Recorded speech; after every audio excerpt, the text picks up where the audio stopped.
Hello everyone, I'm Alex from Cytonox, and today I'm going to be ranking the bosses of NieR Automata from worst to best. Now, as some of you may know, this is one of my favorite games of all time. Why the hell did it take me so long to cover it? Honestly, I don't really know. Maybe because love it as I do, a lot of the bosses are kinda lame, not sure. Regardless, it won the patron vote, so the day has finally come to pry it open and give my 2 cents on the big bads within. While we're on the subject, thanks as always to our patrons for their support of our endeavors. It is very much appreciated. As far as rules go, the only thing of note is that I'm excluding Emil because I'd rather get my teeth pulled out by a drugged out chimpanzee than suffer through the grind to fight him. Also, I did fight the optional arena bosses, but they felt more like mini bosses to me, so you won't be seeing any official mention of the Square Enix top brass in here, hilarious as they are. Anyways, with that all out of the way, let's get into the video. Number 17, Hegel. It's only fitting that the worst boss is named after Hegel of all people. He's probably the most notoriously confusing philosopher of them all, thanks to his absurdly dense and technical writings. One time I opened up to a random page of Phenomenology of Spirit and tried reading some of it, and my skin melted off my face like I had just opened the Necronomicon. I eventually noticed that people who do like him are all incredibly annoying, so now I just pretend to have read stuff he wrote and say it sucks whenever it comes up in conversation. Believe me when I say that I do not need to do any pretending, however, when talking about how much I hate this stupid troll-ass boss. For starters, it has no story relevance at all. You're just walking around as A2 and then the game decides you need a boss fight to teach you how to use the Berserk mode. This fight could have been replaced with a bunch of random enemies and the game would be none the worse off. In fact, it would be vastly superior. See, there's one little awkward thing about this fight when it comes to teaching you to use this new ability. That being, activating Berserk mode is literally the worst possible thing you could do if your goal is not killing yourself. In whose demented, decrepit, cobweb-ridden mind did this make sense? Did the circus stop by the office one day and let the clowns take a turn at developing a fight? This is ridiculous, absolutely ass-backwards design. See, Berserk mode drains your health pretty quickly unless you're building it back with something like Deadly Heal, which restores your HP whenever you kill an enemy. For boss fights, it's sort of a no-go. And yet despite this, the whole time you're fighting Hegel, the game is telling you to enter Berserk mode, as if it's some kind of tutorial. It's actually the hardest part of the entire game, and taking their advice on this matter is nothing less than an all-expenses-paid ticket to hell. That said, even once you get over the misleading premise of the boss, it's still a miserable romp. For starters, there are very few windows where going in for melee is a viable option, so you're mostly just whittling it down with the pod's pea-shooter blasts. I sound like a broken record player saying this again and again in every video, but I'm not into fights where you just spam ranged attacks and run around like a decapitated chicken. Hegel also just looks lame. It's a bunch of orbs. Like, holy shit, dude, you guys really racked your noggins thinking of this design, just like you did when designing the other 5 identical bosses. Can I fight something other than orbs? Please, please, please. I can usually pretend to respect opinions that aren't mine, but if I catch a single one of you comedians defending this nonsense in my comments section, I'm having you sent to Arkham Asylum. And you know what? I know exactly what will happen. Some guys will be like, it's actually a good boss, precisely because it's hard. I can tell you only like easy bosses. Haven't you tried using the shield? Blah, blah, blah. I need these guys to stop role-playing as King Badass for me and dropping completed From Software games like their business credentials. You are hopelessly out of touch and nobody wants to interact with you. Leave the normal people out of your meat writing contests. This boss is just outright unfun. It's not RNG, I'd say that's an exaggeration and disingenuous, but it's very counterintuitive, unoriginal, and frustrating to deal with, which is not how I like my boss fights, personally. Number 16, Boko Shi. I told you guys the orb spam was a thing. Seriously, what was the rationale behind this? This guy is a big step up because he isn't a maliciously designed troll and counter, but it's still kind of boring. Yet another boss with zero story importance or dialogue or character, just an orb that jumps you and you blow it up. Yawn. You know it's bad if the most fun thing you can do in the boss arena is going fishing. Number 15, August. Do you remember that robot from the start of Route B that tried to revive his brother with oil? This is him now, and he's unfortunately not all that much stronger than he originally was. He's fine, but it would be a bit more memorable if you couldn't kill him in under 30 seconds by sneezing on him. Number 14, Operator 210. The second half of this game is a totally different animal from the first. Once the bunker blows up, it's a non-stop conga line of misery and despair for virtually every single character in the game, excluding A2, who's already been on that for quite a while. Sure enough, Operator 210 was no exception from the rule, and here we are. This fight is a real kick in the dick for poor 9S, who was already a little bit of a Fruit Loop after watching 2B die right in front of him, which, you know, is fair. I've seen it said that this would have been a more impactful boss if it was 6-0 instead because she's a more likable person, but I think it'd be kinda weird to have 9S do her in, considering as far as we know they've barely spoken. 210, for all her callousness, does have a more human side if you do her side quests as 9S. Assuming that's all canonical, I can see how I'd be sort of fond of her, joyless nagging aside. This fight is aggressively average. You just jump over lasers and then fight a melee NPC character. I talked about this in our old video on the first Insomniac Spider game, but games with dodging being a button press action that succeeds independently of direction input does take away a bit from the intensity of melee one-on-one fights. It doesn't make them bad or anything, but you most likely won't ever have a reason to learn their unique moves, so they just don't stick out at all. I won't lie and say I cared a ton about 210 and that this had me shedding tears and chucking my controller out the window, but I get why it would be a turning point for 9S going even more nuts on A2. Which, speaking of, I always wondered if it had partly to do with A2's poor bedside manner. Like, look at that! She fucking mangles 210. There is no way that was necessary. Take a chill pill, dude. Know your audience. Number 13, So-She. This is where the bosses start to get a little better. So-She is a boring looking orb, yes, but gameplay wise I think it's not half bad. The arena is awesome and the power outage partway through adds some memorability to it that was lacking from all the other orbs save for Hegel, who is memorable the way watching your family get executed in front of your eyes would be memorable. I don't love being unable to do anything for the first stretch while you wait for 9S to set off the blackout, but once the shield is gone, it's basically a directly more cinematic and enjoyable version of the fight with Bokoshi from back in 16th place. Well, that and he isn't electrocuting you for standing in the water like his lesser half. Goes a long ways, that. Number 12, A2 Tower. This is the grand finale, where you get to choose your fighter subspace emissary style and determine who lives to see another day between our two heroes. It's tremendously depressing, and no matter who you prefer between A2 and 9S, it's still guaranteed to leave you feeling like a husk when the dust settles. This fight is incredible from a narrative point of view, but gameplay-wise it's a complete joke thanks to 9S being absurdly overpowered.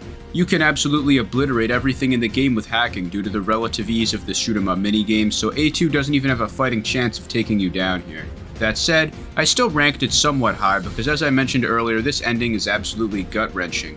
9S dying in one of the most pitiable, pathetic ways possible despite his supposed victory is just brutal. That final visual of him and A2 both keeled over in a pool of blood at the top of the tower accompanied by complete silence is absolutely haunting.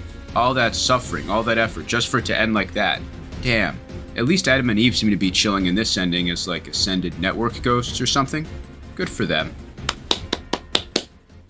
Number 11, A2 Forest. A2 again! She's pretty much the same, but here you're fighting her as 2B, which means it takes actual effort and isn't just a blatantly one-sided massacre. Before the fight begins, she unceremoniously gives the poor little Forest King the Planned Parenthood special, which is like the third time in this video I've had to comment on A2's excessive brutality. This is a woman who does not concern herself with things like pomp and decorum, I suppose. At this point in the game, you don't really know anything about her, save for the fact that Yorha HQ desperately wants her dead and doesn't want you asking too many questions why. As far as the gameplay goes, she's rather feeble, and it doesn't help that 9S is shamelessly ganking her with you, but it at least has story significance insofar as it introduces A2 and demands a marginally greater amount of effort from you than her later fight does. Number 10, Adam and Eve. For whatever reason, Adam and Eve, unlike their identically named biblical counterparts, are both dudes. Brothers, in fact. Also, unlike their biblical counterparts, they never fuck each other. I hope, at least, seeing as they're related and all that. It would be kind of weird if they did. You butt heads with these two quite a few times over the course of the game, with Adam being the brains and Eve being the... well, I don't really think he's any stronger than Adam. I don't know what his thing is, illiteracy and codependence? I guess Adam is the domineering twin to use the pseudo-scientific terminology.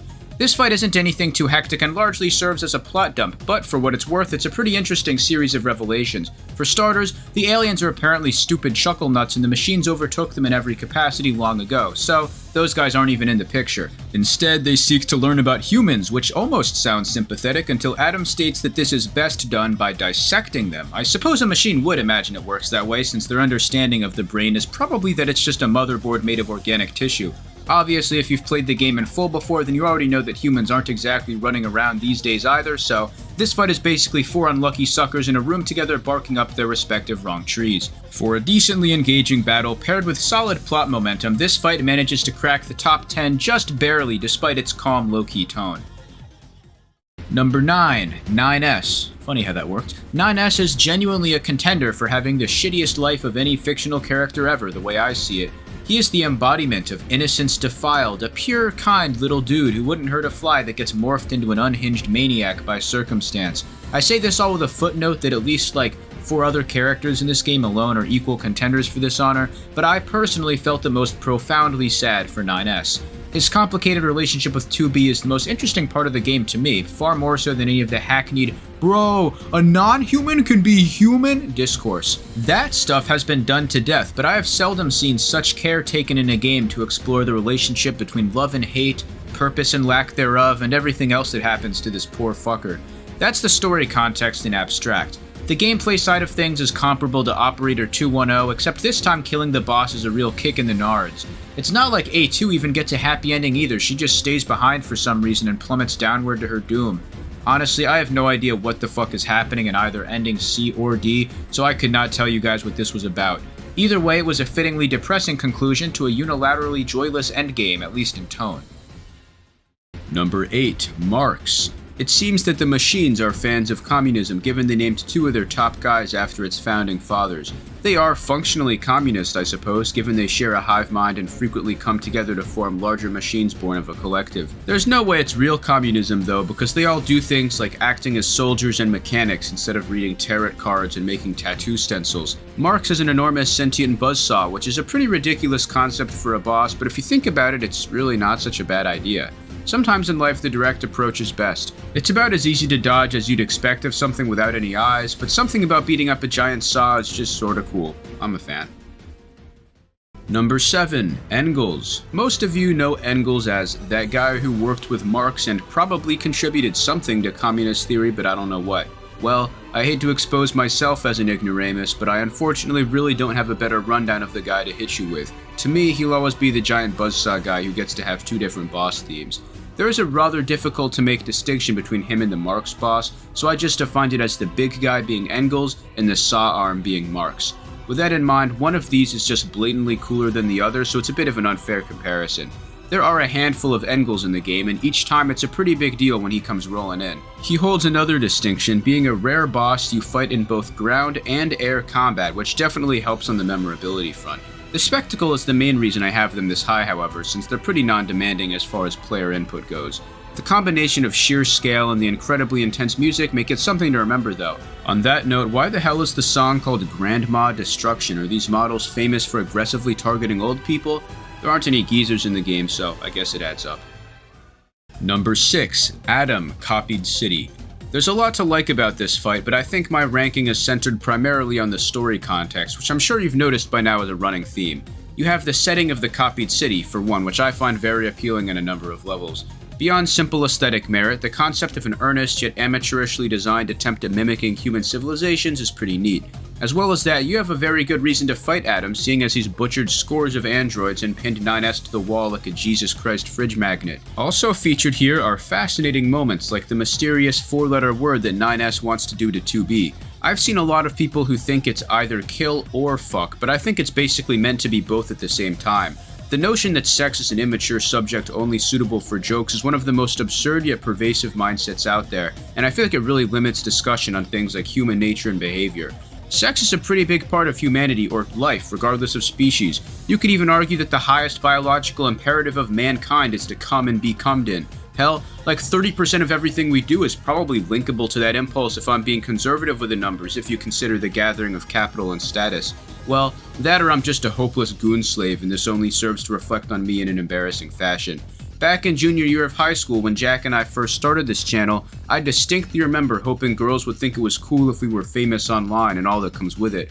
I'd even thought out an only partially ironic Cytonox Fuck-A-Fan contest thing for way down the road. Now, in case you were wondering, women really don't give a shit, so it's not something that pops into my head anymore. But I do think it makes sense for 9S to feel conflicted about 2B, since he's both deeply romantically attached to her and also fated to die at her hand whenever he achieves the natural endpoint of what he sees as his purpose, the accumulation of knowledge. I think he would be embarrassed to admit to both desiring physical intimacy with 2B and his resentment for her, but you can see evidence of both in different parts of the game. For the former, you have that interaction at the shopping mall where he seems to want to go on a date with 2B and a number of other things meant to foreshadow their relationship, like the Romeo and Juliet performance the machines give early on. In the other column, you have things like 9S killing literal hordes of 2B clones and laughing his ass off.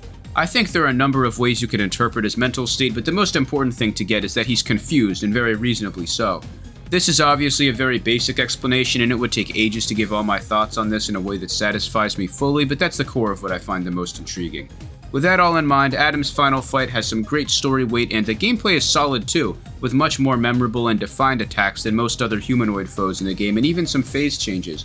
My only gripe is the music, which suffers the same issue as Titan's theme in Final Fantasy XVI to me, where it's this goofy techno bullshit. And yes, we are fully aware of the Final Fantasy XVI situation on this channel for those of you wondering. Now you guys know how the 10 Mega Man fans subscribe to us feel. Number 5, Adam Desert. This fight is similar gameplay-wise to the later Adam duel, but with the addition of an enormous machine orgy beforehand. I'm not sure who among them first decided to take a deep dive into the Karma Sutra files, but I bet he feels pretty damn good about himself because it actually worked, sort of. Adam tumbles out of the glowing robo-womb and seems rather harmless at first, and is more or less just an innocent newborn learning to walk. Naturally, you try to kill him and cut him up before he can do anything, which is one hell of a brutal way to enter the world. No wonder he grew up to be such a nutjob. I'd probably be fucked up too if people were stabbing me moments after I was born. Adam was fortunate enough to be born without a dick and balls, so he's at least spared from the barbaric circumcision process, unlike yours truly. This fight is mostly high up because it features one of my favorite tropes, which is an antagonist who begins as an almost negligible or non-hostile threat, but quickly evolves and becomes enormously powerful. It's honestly rather rare. I can't name many examples outside of Garou from One Punch Man and the Man of the Hour here.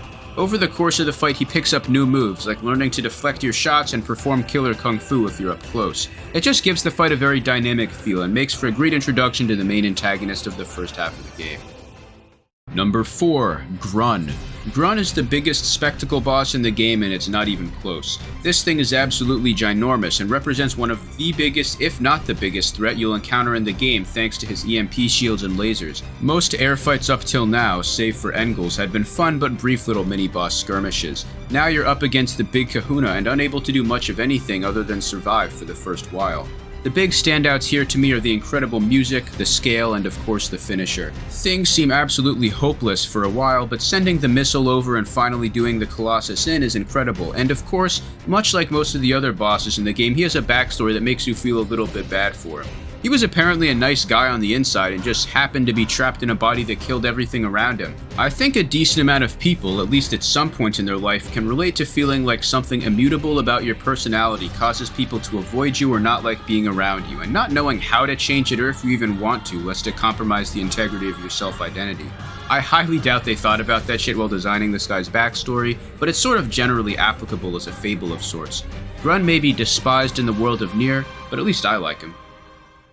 Number 3, Eve. I had my fun taking jabs at Eve earlier in the video, but when shit hits the fan, he can really show out a good effort. I think it's a bit unfair of him to act like you killed Adam for no reason, given he crucified 9S and all that, but I suppose it's impolite to tell a man whose brother just died to chill out. I think this pick will be a bit controversial actually, primarily because of the home stretch where you're unable to do anything other than walk and shoot.